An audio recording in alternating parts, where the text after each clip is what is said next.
The Big Ten is just dominating the SEC in conference payouts at this point. The Big Ten, it was announced for the 2024-2025 fiscal year, they paid out $1.37 billion to all of their schools, 18 schools, that being for the 2024-2025 fiscal year. The SEC paid out 1.03 billion. If you remember early in the season or earlier in the year, I think it was in February, the SEC said that, oh, we're the first ones to crack $1 billion in payouts and all this stuff and revenue. Okay, yeah, it's cute. The Big Ten finally announced their number as their fiscal year ends in June rather than in February, like the SEC's does, and their number 1.37 billion. And there's a number of factors that can be attributed to this. Obviously, I think one of them being the West Coast additions, the new media rights deal that they got, all different kinds of things like this. I could go after number. Ohio State, Penn State, and Indiana. Obviously, they made the most of the conference because they made the playoffs that season. Zach, do you have any thoughts on just kind of the big picture numbers of the Big Ten and how they're faring against the rest of college football, specifically the SEC? I was starting to do math because I'm like, what's the percentage? And I think it's like in terms of overall revenue production, the Big Ten produced about 33% more than the SEC, which I mean that's incredibly significant. I do think what's interesting is the average. The averages are a bit odd to me. I might check your math actually. I'm sorry, I'm doing that. But hold on for 1 second. What, the 76.1 million per school and the 72.4? I think you're right, but I just want to make sure. Yeah, no, I mean, obviously, like Ohio State made 91.57, so it's not completely accurate. Like Oregon and Washington still are only, I think, a half share, so they're not making that much. But you just go by the average per school. I think I got that right. Well, so this is different for the full share average, but I divided 1.03 by 16. It should be 64 million, 64.37, which, I mean, so like if you do that 76 divided by 64.3, like it's about an 18, it's a little more than an 18% difference per average per school. Mm-hmm. So like 33% more for the conference, 18% more per school.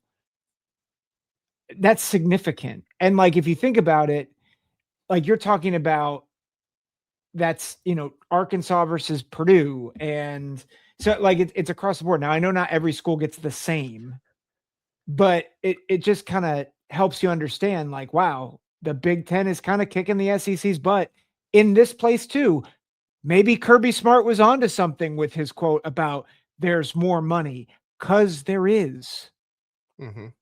Yeah, it's not just like NIL, it's more money overall for the entire school and everything they're doing. You could talk about the defining moment being the West Coast invasion as the catalyst, I guess you could call it, adding Oregon, Washington, USC, UCLA. I see a lot of people talking about how much money USC has made because USC gets a whole lot of flack for leaving the Pac-12. But to me, it's a no-brainer. The amount of money was almost, I believe, 3 times as much compared to what they made in their last Pac-12 payout. And so to me, there's no question why USC left. Obviously, you also had the new multi-network media deal with Fox, NBC, CBS as well. So that contributes to it as well. But I mean, these West Coast additions, it just adds to more of the nationality of the conference and just making it that much more valuable. It's one of the reasons why I don't think the SEC is catching the Big Ten anytime soon, despite all the TV ratings, which I talked about in another video. You can go see how ESPN's cooking the books with TV ratings. Did you watch that one, Zach? I have not yet. You'll have to go back and watch that one. List. Yeah. ESPN's cooking the books with their TV ratings, counting TikTok views in their TV ratings, essentially, which is interesting. Is that legal? Who knows? It's public out there. So if it's not legal, then I assume they're going to get in trouble for it sometime soon. But anyway, what are your thoughts on the additions of the West Coast teams and how they added to the payouts for the Big Ten? I said it back on my old show when they got USC and UCLA. Forget Oregon and Washington for a minute. When they got USC and UCLA, I was like, this is game over. Like the Big Ten clinched it because you had all of a sudden every single major media market in the country outside of Florida and outside of Texas. And no offense to Texas and Florida, but those do not compare to LA, Chicago, DC, and New York. Like it just does not compare. You have relevant teams on every coast, or like on both coasts. You have the best Midwest market and you have the best alumni bases. And all the SEC did was reinforce their very small plot. And so, yes, you do have very tradition rich programs in the South, and you've got that oil money, and you've got a really strong product. Like you can't deny that the SEC, despite how it's fallen off a little bit, it's still a very strong product. But it does not compare to the chess match that the Big Ten won when they got USC and UCLA. And then when they added Washington and Oregon and got Seattle, it was game over because you can't compete with the reach that the conference has. Now, I don't love what it's done to tradition and all that stuff, but that's not what we're talking about. We're talking about the clinching moment when the Big Ten won the arms race, despite the fact that the Big Ten had struggled to win anything outside of Ohio State on the national landscape. Getting USC and UCLA was the thing that clinched everything for them. It's what put the nail in the coffin of the SEC. It's what put the nail in the coffin for everybody else. And for anyone who says, well, it didn't put the nail in the coffin with the SEC, it's just going to be a bigger disparity over time. You can't compete. Mm-hmm. Yeah, it's what I've talked about multiple times when I talk about the TV ratings. You know, guys like Stuart Mandel, guy who should be a Big Ten guy, but is obviously an SEC guy. He graduated from Northwestern, but he sold to the SEC, like most national media has. Sorry if you can't tell, I'm not a huge Stuart Mandel fan. Did he kick your dog or something? Like what's going on? Well, again, he graduated from Northwestern, and he is much more of an SEC guy than a Big Ten guy. I don't like it when you graduate from a Big Ten school, Heather Dinich as well, and you go on to more. Sorry, I'm gonna get in trouble here before I. But anyway, so all I'm saying is basically the TV ratings and stuff like that in the Big Ten might not be as much, but they are more valuable even without as high a TV ratings. You also take into account there's 3 different networks the Big Ten is on. That also impacts things. When the SEC is on ABC all day, you're watching Texas and Sam Houston State right before Georgia plays Tennessee. All the Georgia fans are going to tune in early for that and throw on Texas and Sam Houston State. Guess what? The Ohio State fans do not tune into CBS for Rutgers versus Minnesota. And I'm not even saying anything bad about those teams. I'm just saying those are 2 teams that don't get as high TV ratings as Ohio State. They're not going to tune in for that beforehand because it's not on CBS before the Ohio State game.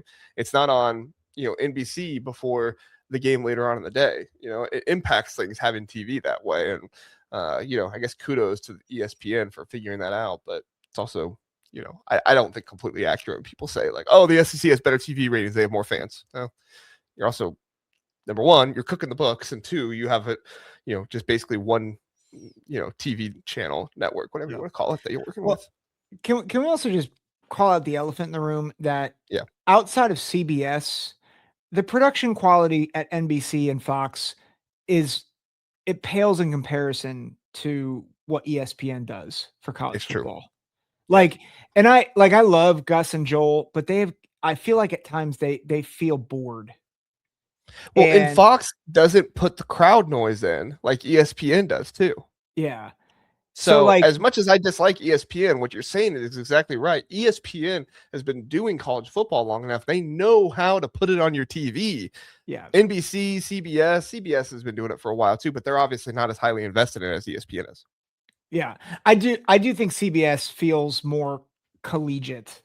Mm-hmm. I do like that feel of it, but yeah, I think to your point, like I'm pretty sure Ohio State, Texas is going to be on ESPN or ABC, and it's going to be a night game. That's the other thing.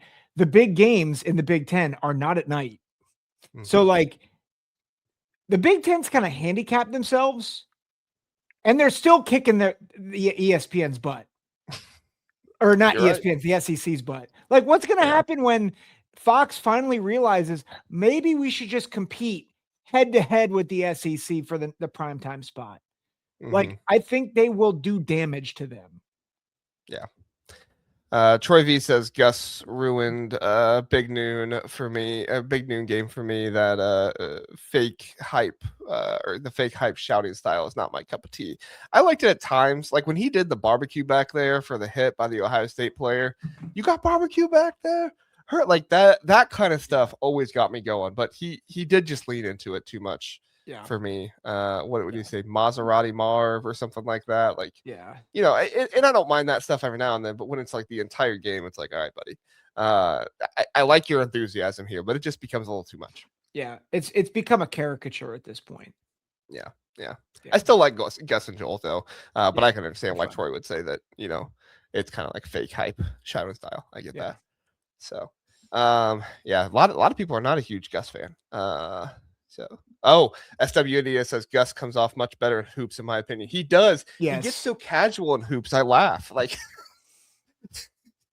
Yeah. and Jim Jackson will just start talking about who knows what, which is so funny because it's a Michigan guy and an Ohio State guy. They'll just start talking Yeah. about who knows what, and they sometimes they just completely miss what's going on in the game. And Jim's like, "Hey, Gus, did you see what happened?" Like, Gus was at his best in March Madness. And oh so yeah, like when he left CBS to go to Fox, that Mhm. yeah, like I miss him doing March Madness. He's great with football. Like I do Bill like Gus, but I think Bill Raftery is still my favorite in college basketball. oh, he's like Onions. in his 80s. I know, man, but he's so funny. Well, no, it's like, man, he's still pretty on it for being in his 80s. Like that's Mhm. pretty crazy. All right, better move on. Any other thoughts on the Big Ten? I have my key analysis and comparisons here. If there's any other thoughts you want to get to, but we can kind of cut this one here. I don't think there's too much more to say. Oh, the other thing I will say, last thing I'll say here, the Daily Hoosier pointed it out, so props to them on Twitter. Kirk Cignetti cited the Big Ten's new media deal for one of the key appeals for him coming to Bloomington. Like, they asked Kirby Smart in that interview, like, would you ever have gone to Indiana? And he said no. I don't think anybody else is really going to Indiana anytime soon either. But you have that media rights deal. You know, Indiana had money. You know, Indiana was invested. On top of that, you know, money's going to be coming into the conference. Look, I understand people saying, like, I don't want to root for my conference. I get that. All right. It is hard to do. I never advise anybody to root for your rival. I still don't think anybody should ever do that. Root against your rival all day, every day. But like, I think Indiana fans know if the conference didn't become what it was, I'm not sure Kirk Cignetti goes to Indiana. I'm not saying he wouldn't. I'm just saying I'm not sure because that media rights deal was very appealing, and the Daily Hoosier said it themselves that it was a key appeal for Kirk Cignetti, not just like, oh, it was a nice bonus. It was a key appeal. They said. I honestly, I mean, I don't know why you would go to a conference to coach outside of the Big Ten or I'll say Big Ten or SEC because I think both have money, but I'm not sure why you would go elsewhere if you want to make it like if you want to build a program because the advantage is just so much more stacked and it's like I totally understand that and I think this is probably a good segue to UCLA.